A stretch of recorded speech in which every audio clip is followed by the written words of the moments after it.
established that that's what all these collectivists say they have to be based on force.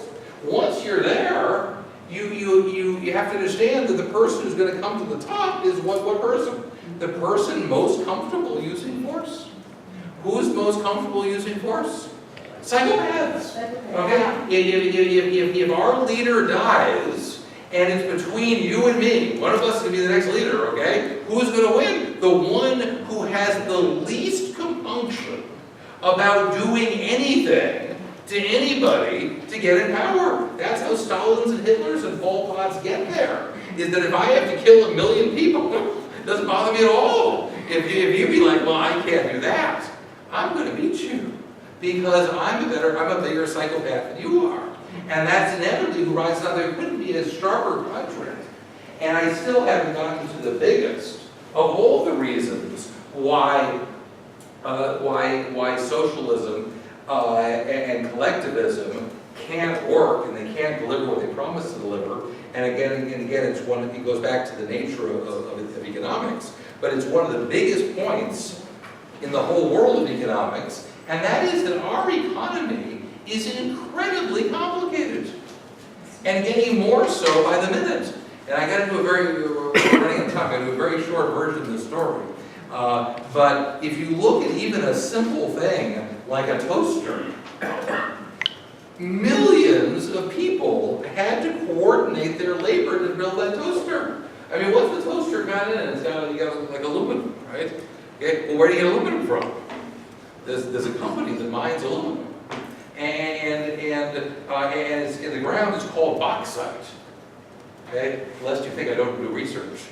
Okay, and so there's a whole company with thousands of specialized employees whose job it is to get the aluminum out of the bauxite out of the ground and up here. I don't know where bauxite is. Do you know how you find bauxite? I don't know how you find it. I don't know how you get it out of the ground. But these guys are experts on doing just that. And so far, all we got is a lump of bauxite. There's another company with more thousands of people who refine the aluminum has to be heated to like thousands of degrees before it melts.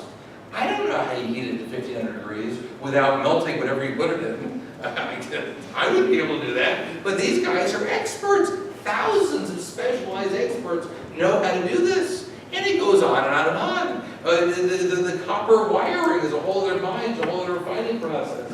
The little rubber feet, at the bottom of the toaster, that little rubber comes from rubber trees in Indonesia, which has to be vulcanized because the rubber is not stable. It's not stable unless you vulcanize it. This just, there's like 1 million separate people in the process of producing anything in our complex modern society.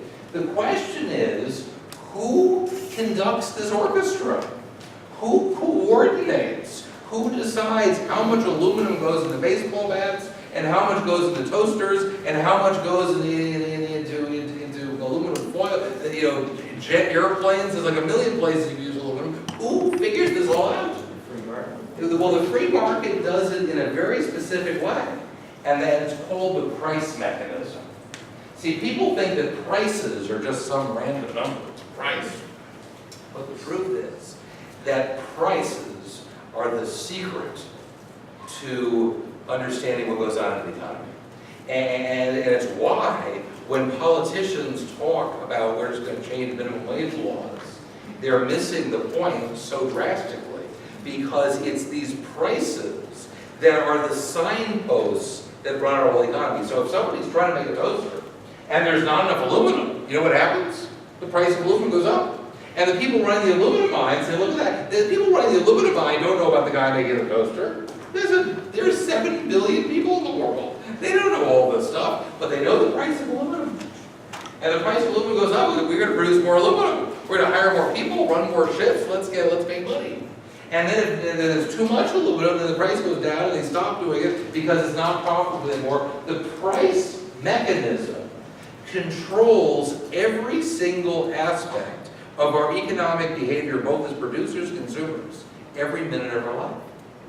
When I go to the store to buy something, they got this one on sale.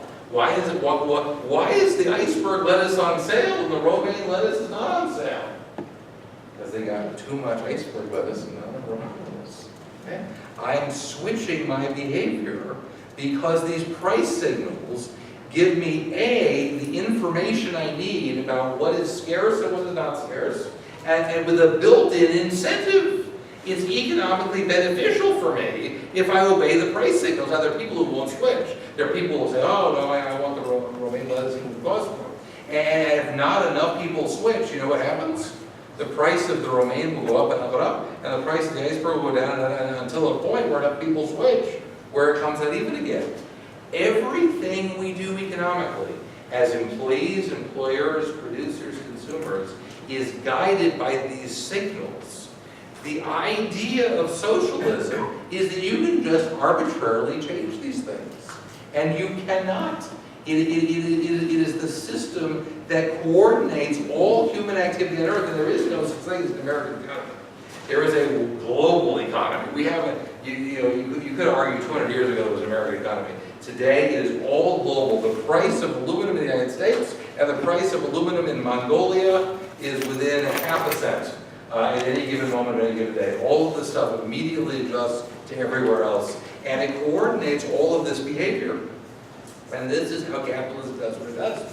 The idea of socialism is that some guy on top is going to decide how many toasters, and how many baseball bats, and how many sweat socks, and how many ballpoint pens, and how many sofas and automobiles. What is the chance that one man, or one woman for that matter, could figure that all out and figure the exact right number of everything? And even if he could, 5 minutes later it's no good anymore.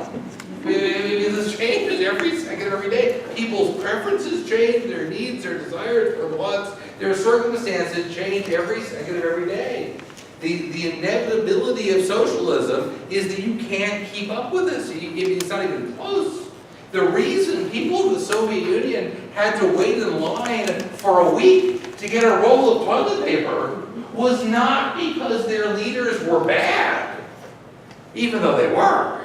It was because you can't centrally control the economy and meet all these people's needs. This is the great miracle of capitalism. And the socialists just assume that's all going to stay. We're going to keep having all that stuff. We're just going to have socialism. It's the original version of you can keep your doctor.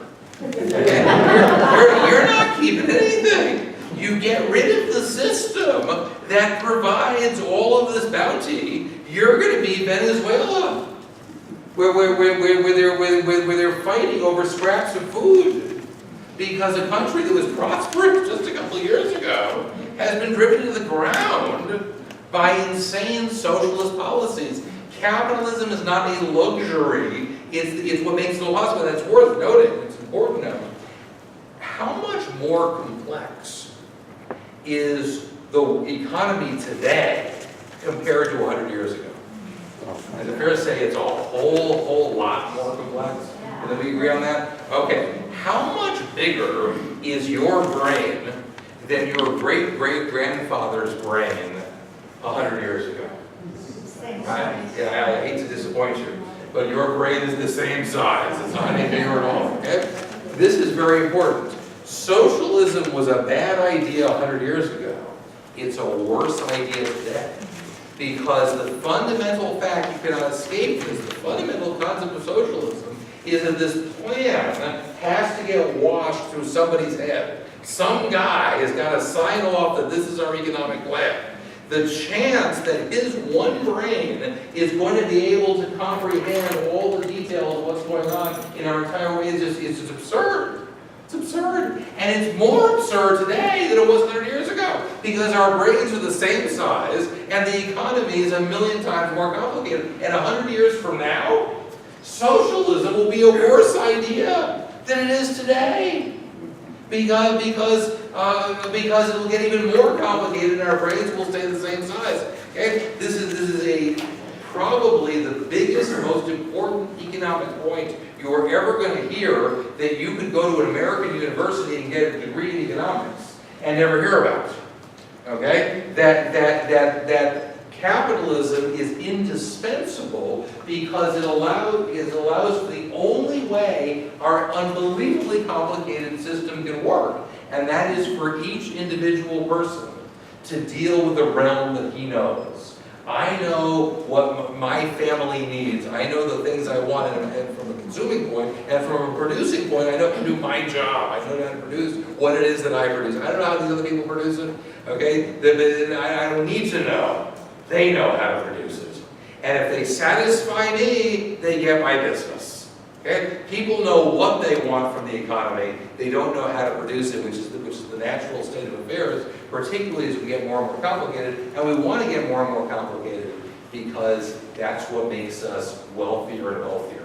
We are richer. We have so much more stuff because we have these complex procedures. 200 years ago, which I would describe as like the dawn of capitalism, 200 years ago, most people produced everything themselves.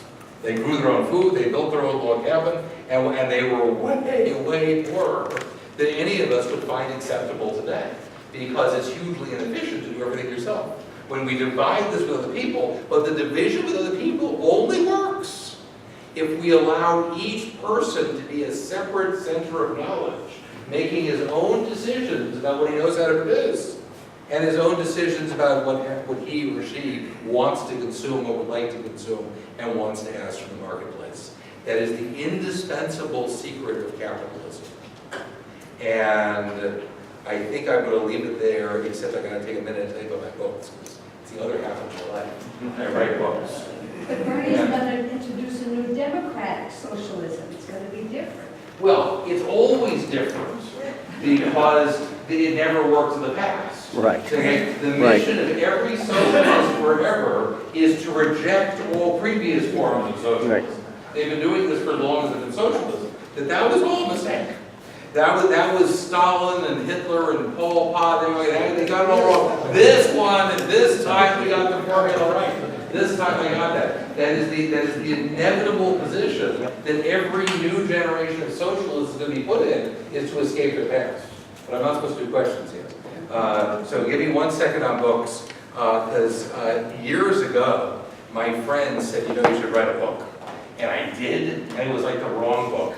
Everybody thought I was going to write a 500-page tome about economics. But I had an epiphany that people don't read 500-page tomes about economics. You put that on your coffee table, the dust will be 3 inches thick. If you write something that's fun and funny and accessible, you reach millions of people who will never read the economics book. And so my first book was called The New Democrat.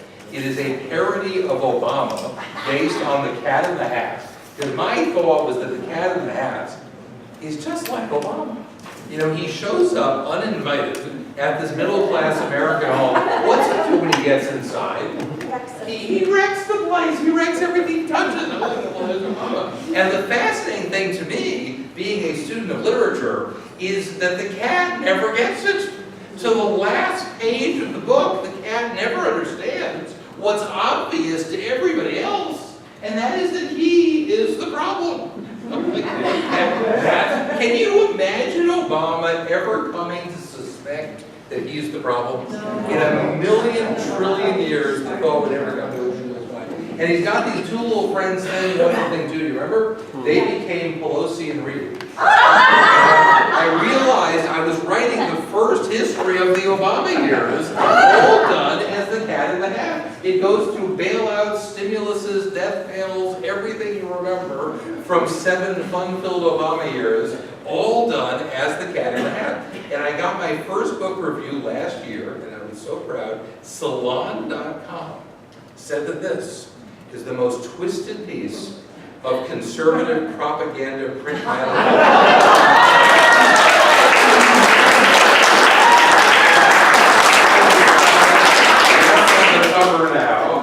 I was moved to write my second book. Who's read The Lorax by Dr. Seuss? Okay. Dr. Seuss was a huge leftist. He fills his children's books with left-wing messages for your kids, and The Lorax was his environmentalist book. It is about an evil capitalist, the Once-Lord, who cuts down trees and makes consumer goods. And we are taught that is bad, bad, bad.